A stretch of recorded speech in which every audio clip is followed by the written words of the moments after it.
Morning, afternoon, or evening. For the Press Corps, I'm Jeffrey Jennings here in the 71st Conflict of the Foxhole War. It's the early morning hours of day 243 as of Siva Valley wartime. We take you now to the region of Alod's Bight, where the town, the northwestern town of Scurvyshire, long colonial held and a important logistics pathway and crossroads for regions north and west of it, is now under siege as the former colonial outer defenses lay now destroyed and the Wardens now bearing down on the town of Scurvyshire with significant armor presence. Now with on the ground outside of the town of Scurvyshire following the Warden attack is PressCorps Warden correspondent Spots Blemish. Spots, are we coming here for you?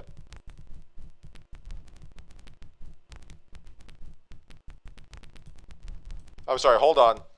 Just a moment. I think we're going to try and figure out where that's coming from. Good, try it again.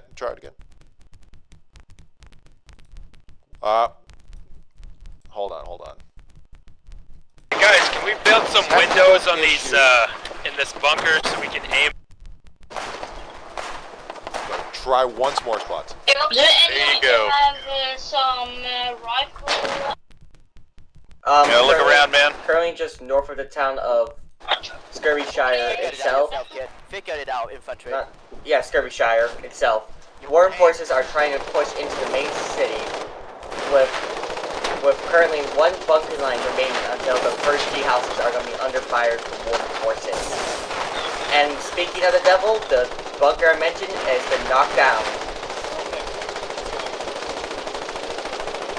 As I currently see, there's currently two tanks defending the city right now. One is falling back for repairs, as the other one, the mass production tank, or the I can never pronounce its name. I'm just gonna call it mass production tank is protecting its friend as it might be as protects its hatchet as it might be under fire from enemy armor. And binoculars if someone Currently the forces that the Wardens are deploying are three silver hands, correction, one capture light tank, one anti-tank light tank, and a scout tank. Okay. But what we've seen earlier was a heavy armor car. Don't know where that went off to. But that's what I spotted earlier as well. As well as that, by the looks of things, they have deployed a half track to this front. A up-armored half-track. Oh, I'm gonna be that screen. Spots, how many meters of ground have the Wardens taken over in the past hour or so? Taken in the past hour or so, probably from the border. I can't even see the border from here. Like 150 plus meters.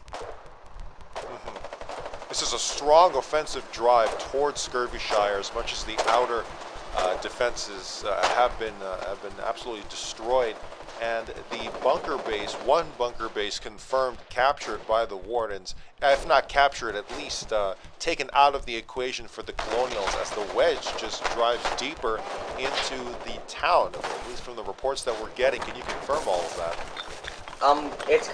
We're currently on the outskirts of the town, not inside the town right now, but just north of the town, and all the houses are currently intact, but this might not be lasting for long, with infantry pushing up and trying to secure the G house locations. Gotcha. And what I've seen, armor reinforcements just have arrived from the colonial side. Another mass production tank has arrived, which I can say I've seen a lot of them during these current fights around the world, around the entire region. Alright boys, let's run back all this equipment into the bunker.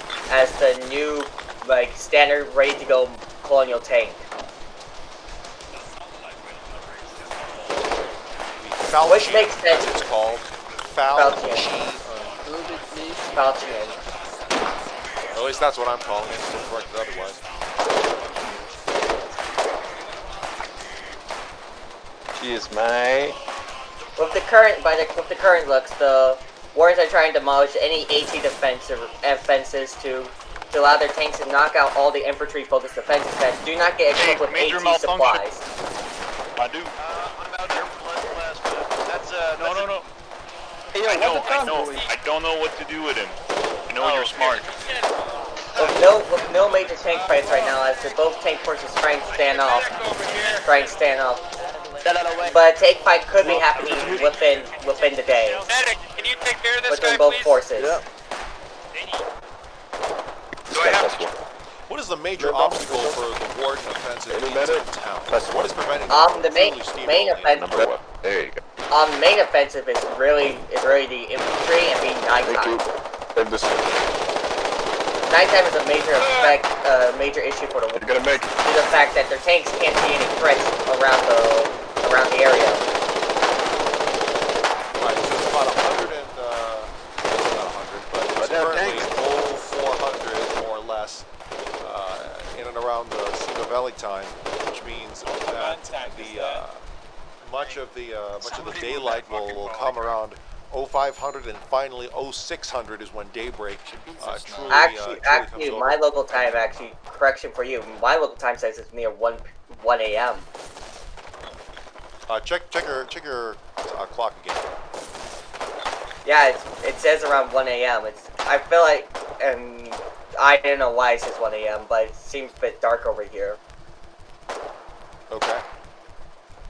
I believe you. It's fuel. Fuel is the second order base, guys. As well as that one of the silver hands were confirmed lost. I couldn't see how it was lost, but I think it was possibly infantry.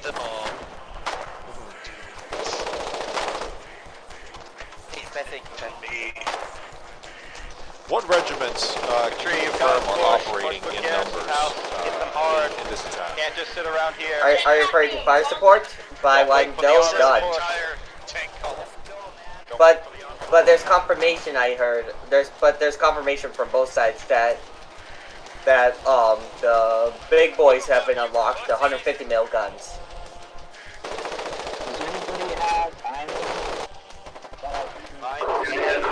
And the 150 mil guns are have a for especially with the Colonial 150 mil gun that has a 350 meter range. That can hit farther than any Warden artillery that can be fielded.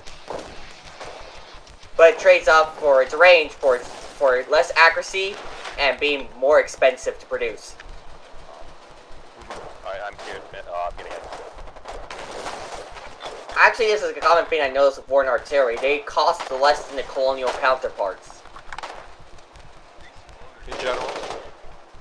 Yes, in general, they cost less. Mainly production of the actual artillery pieces. Shells still cost the same, due to shell standardization or something like that.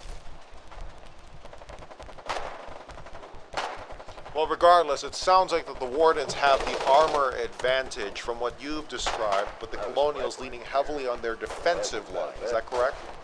Yes, as I currently see, the Colonials do have a lack of armor capability right now. They have brought up a half-track.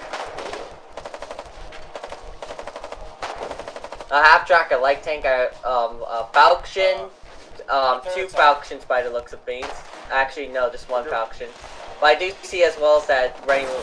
No, that's not part of the battle. But there was a machine gun truck as well. Could be used in the battle, and another falchions. Actually, there's 3 falchions in total. Something's happening to the south as a falchion is being under fire from Warden infantry forces. Spots, where is this wedge being directed towards? Where's this this wedge of armor being directed? Obviously, the town of Scurvyshire, but can you specify where in the town? I'm not 100% sure. Currently they've fallen back for the night, but I feel like they're gonna be pushing towards the farmhouse and the safe house. Farmhouse and the safe house. So that pretty much puts it kind of in the middle of between, say, the town hall and the salvage field in the northeast end of the town. Right. That's true. It's more on the center of the town line. Part of the town itself, the town hall being more so on the southern end, but it seems that the collies are meeting them head on. Now, you mentioned the artillery before. Has either side brought out the fire support? Not yet. I have not seen artillery shells landing at all. Well, this push is still fresh. If anyone were to bring out fire support anytime soon, it would probably be the Colonials, if not through their mobile artillery, or if not through their pre-planned and pre-in-placed artillery, and anything pre-sighted before that, but the mobile ones as well. But none of that really showing up as of yet. They proved useful as this tank group. The tank group you're describing for the Wardens has a lot of moving parts supporting. Warden just lost his overhand. It was out by itself and had no infantry support at all, so a light tank just rolled up and killed it. Oh! Oh, I just witnessed a colonial light tank running over its own landmine. I mean, there's nothing we can do. Do we have an ambulance somewhere? That was a mistake for sure. There is an hospital somewhere here. We can't move in at night, boys. But if I do see a in place AT, as well as that they bring up a machine gun truck that is instantly dead. Yeah, it's big. Yeah, it's dead. And it's dead. Well, nothing much really in the way of the big pushes, at least as the Wardens have crashed against the next line of defense for the Colonials. The outer ring of defenses for Scurvyshire has failed, but that may be planned as things get a little more condensed. Things fall back along the strategic points. Oh, and also that another Silverhand has been lost. Say again? Another Silverhand has been lost due to it pushing up too risky and engaging with an EAT. As well as that, I see they're pushing up a Perisky light tank destroyer. I'm sorry, is it pronounced Perisky or Pelicky? Pelikys, I don't know. Pelicky. We'll go with Pelicky light tank destroyer as or rather tank destroyer, as the Wardens are slowly being matched from armor, if not head on, but at least through range. Spots, anything else here as daytime? Actually, no, not daytime. As the nighttime wears on for both sides here. Currently nothing, but this fight is going to be evolving over the hours. So that's what I can confirm. As colonial armor forces start rushing into the city itself, as well as that, I feel like they just brought up a nerf faction C during this time as well. Over.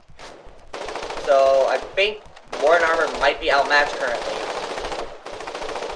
Outmatched, and certainly with defenses to lean on, the Colonials will have the upper hand. Natural for a defender with time to prepare. But Spots, thank you so much. Appreciate your reporting. Stay safe out there. Okay. PressCorps Warden correspondent Spots Blemish live from Scurvyshire as the fighting continues all across the front lines.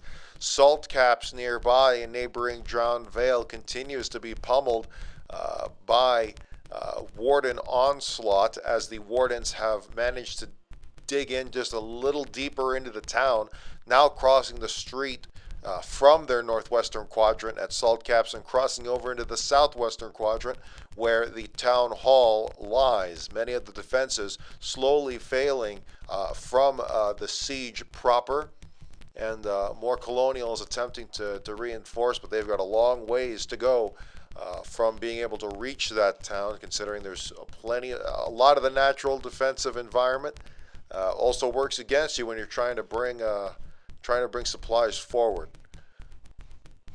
Regardless, in the Deadlands, Callahan's Boot once again being destroyed. That town will always be a back and forth, it seems, but the Collies holding on to Abandoned Ward and the Crossing. The Crossing and the Plaza, as the Wardens have not been able to hold on to Liberation Point. Whether the Colonials can take back that town and cross over is anyone's guess as of now, but always that threat of the nearby northwestern peninsula at Fort Duncan and the Prairie Bazaar overlooking much of that western flank into the Deadlands. And as always, Fortress Westgate, while cracked earlier, has been taken and boosted by colonial offensive, counteroffensive to retake and break that Warden assault, and broken it has, while the town of Sanctuary in that peninsula remains for the Wardens in Warden control. The Colonials are going to call it there and hold that bridge, a much more defensible position, while overlooking the nearby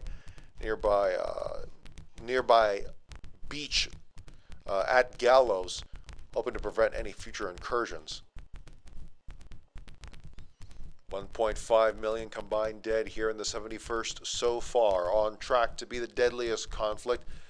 Should another 500,000 fall in the next several weeks and months ahead.